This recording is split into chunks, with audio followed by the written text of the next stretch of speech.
അടിയൻ താൻ എവിടെ പോകുന്നു?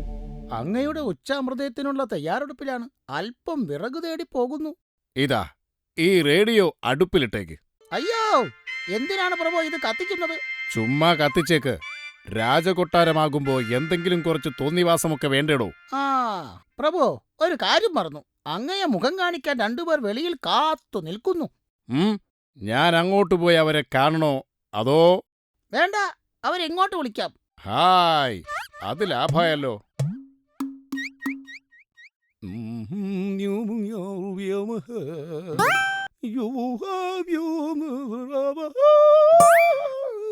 സ്വർഗം താനിറങ്ങി വന്നതോ, ഞാന് താനെ ഏറിപ്പോയതോ.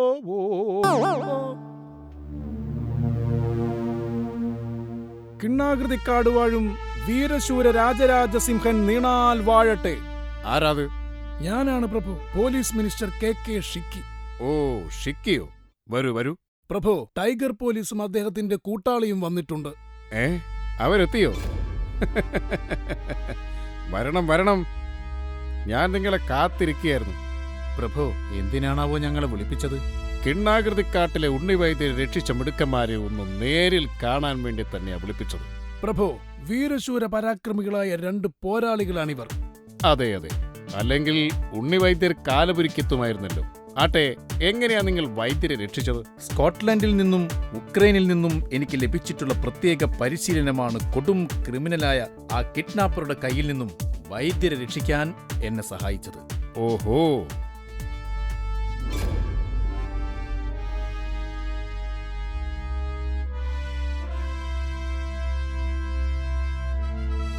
വൈദ്യരെ കിഡ്നാപ്പ് ചെയ്തത് ആരാണെന്ന് നിങ്ങൾക്ക് മനസ്സിലായോ? അറിയാം, കിണ്ണാകൃതിക്കാടിനെ കിടുകിടാ വിറപ്പിക്കുന്ന കൊടും ക്രിമിനൽ അനൂപ് കടുവ. അതെ, നിങ്ങൾ പറഞ്ഞത് സത്യമാണ്. ഈ അനൂപ് കടുവ ആരാണെന്നറിയാമോ? കിണ്ണാകൃതിക്കാട്ടിനെ കിടുകിടാ വിറപ്പിക്കുന്ന കൊടും ക്രിമിനൽ. ഏതാ ഇവൻ? എന്റെ ചങ്ങാതി ഡീമു. ടൈഗർ, ആ അനൂപ് കടുവ ആരാണെന്ന് അറിയാമോ? അവനെക്കുറിച്ച് കൂടുതലൊന്നും അറിയില്ല പ്രഭു. നമ്മൾ ജയിലിൽ പിടിച്ചിട്ടിരിക്കുന്ന ഏതോ കൊടും കുറ്റവാളിയെ വിട്ടുകിട്ടാൻ വേണ്ടിയാണ് അവൻ വൈദ്യരെ തട്ടിയെടുത്തത് എന്ന് മാത്രം അറിയാം. എന്നാൽ നിങ്ങൾ അറിയാത്ത ചിലത് കൂടിയുണ്ട്. അത് പറയാനാണ് ഞാൻ നിങ്ങളെ വിളിപ്പിച്ചത്. എന്താണ് പ്രഭു?